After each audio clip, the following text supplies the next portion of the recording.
Au Cameroun, l'annonce de la candidature du président Paul Biya au pouvoir depuis 43 ans suscite des réactions, des interrogations sur son âge de 92 ans et sur sa capacité à diriger encore le pays s'il est réélu. Les détails assurent dans ce journal. Après plusieurs mois d'incarcération, journalistes et parents d'hommes politiques ont été libérés ce week-end au Burkina Faso après qu'aucune charge ne soit retenue contre eux. Les détails à retrouver également dans cette édition.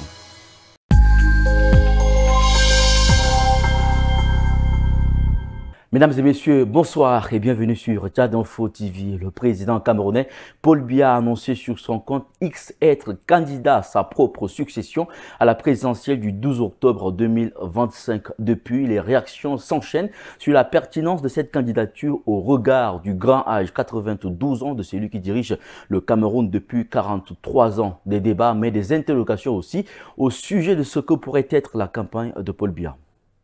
La première question est celle de savoir quand est-ce que le président candidat fera sa nouvelle apparition publique. Depuis le 20 mai 2025, jour de la fête nationale où il a présidé les articulations liées aux festivités, Paul Biya n'est plus apparu à ses compatriotes. Et sa dernière prise de parole publique remonte à un peu plus loin. C'était le 10 février, à la veille de la célébration de la fête de la jeunesse.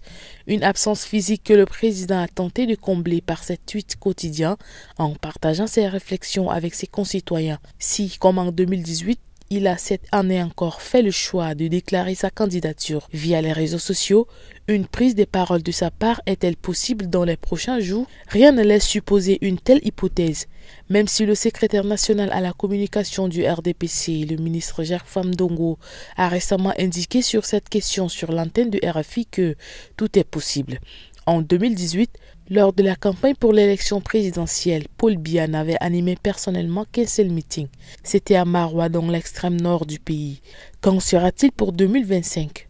Aucun agenda officiel n'est pour l'heure annoncé, mais le candidat du RDPC pourrait, selon quelques indiscrétions, faire au moins 2 étapes. La première dans l'une des 3 régions septentrionales, où le pouvoir a récemment perdu des alliés, et une deuxième éventuellement dans l'une des 2 régions anglophones en crise. Un long train d'hypothèses à quelques mois d'une élection présidentielle qui traîne son lot d'incertitudes.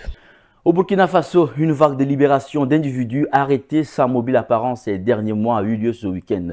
Ce sont 3 hommes, journalistes et parents d'hommes politiques qui ont recouvré la liberté après des mois d'incarcération et d'angoisse pour les familles laissées sans nouvelles.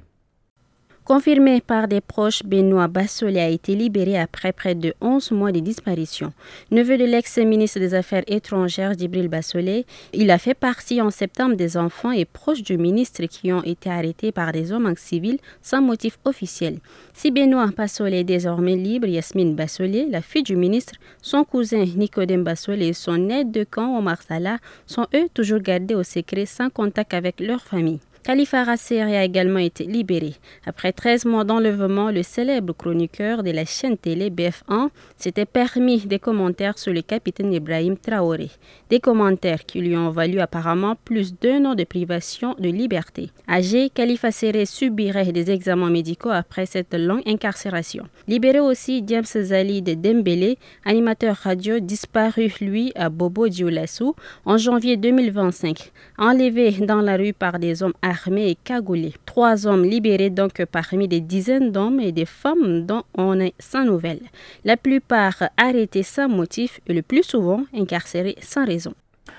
20 ans d'emprisonnement, c'est la peine requise par le procureur contre l'ancien aide-de-camp de Guillaume Soro, le commandant Abdoulaye Fofana, lundi 14 juillet 2025 au tribunal de première instance d'Abidjan. Avec une quinzaine de co-accusés, l'ex-militaire ivoirien est jugé pour complot contre l'autorité de l'État et constitution de bandes armées.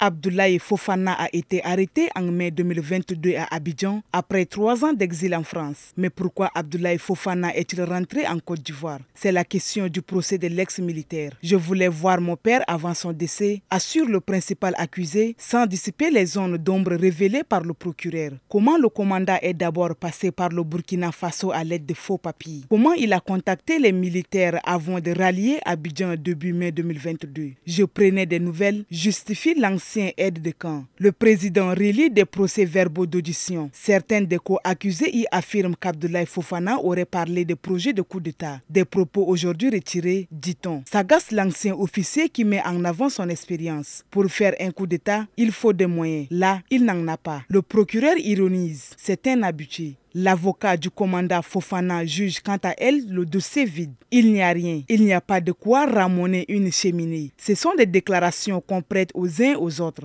Pour Maître Kadidja Touré, c'est l'ancien président de l'Assemblée nationale qu'on vise à travers son aide de camp. C'est un complot contre le président Soro Kitbafori Guillaume. Ça et là, ce sont des partisans qui sont arrêtés et on force la recherche des infractions. L'avocat demande l'acquittement de son client. Le délibéré est attendu pour le 28 juillet 2025.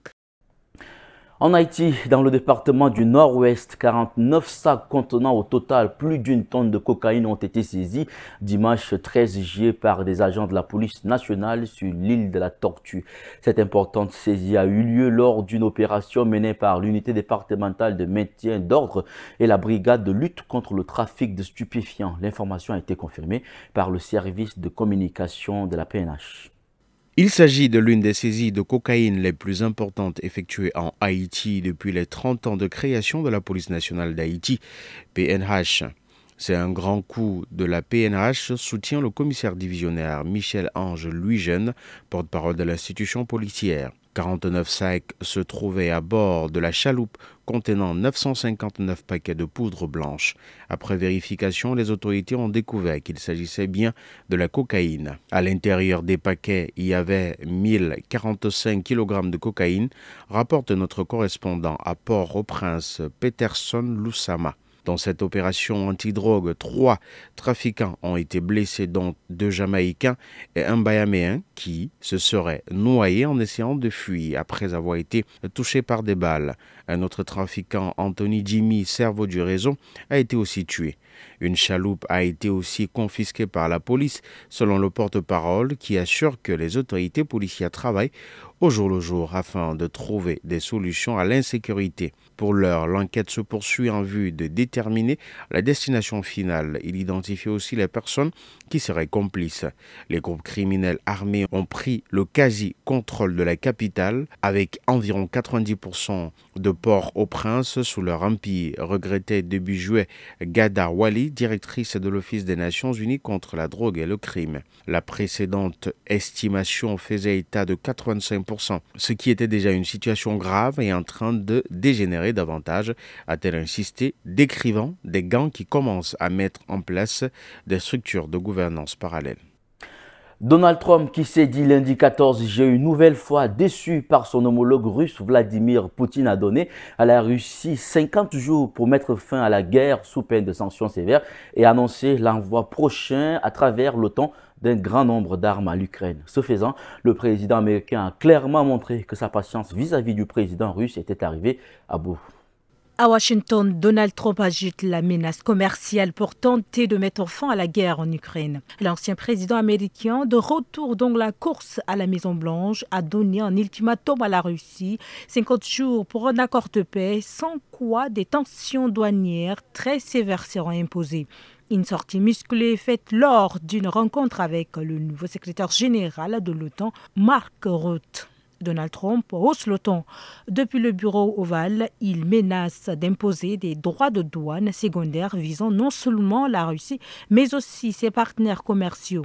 Objectif, isoler Moscou dans l'économie mondiale. Si nous n'avons pas d'accord dans 50 jours, les droits des douanes seront à 100%.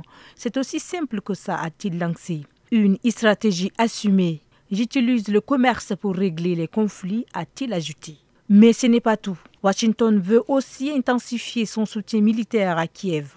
Lors de la rencontre, Donald Trump et Mark Rutte ont évoqué un plan de modernisation du réseau d'armement américain. Plusieurs pays européens, Allemagne, Canada, Norvège, Suède, Finlande, Royaume-Uni ou encore Danemark figuraient parmi les acheteurs. Ce matériel financé en partie par l'OTAN sera ensuite transféré à l'Ukraine.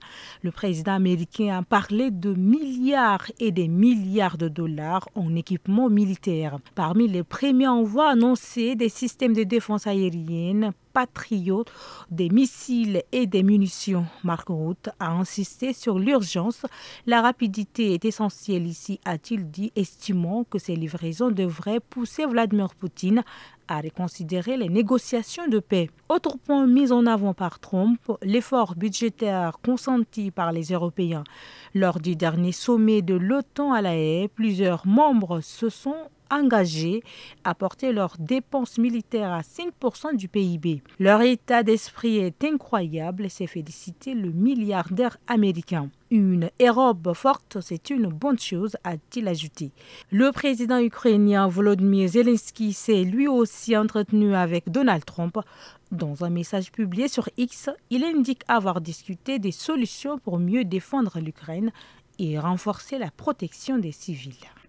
C'est la fin de cette édition. Merci pour votre attention. L'information continue sur Tchad Info TV, votre chaîne d'information.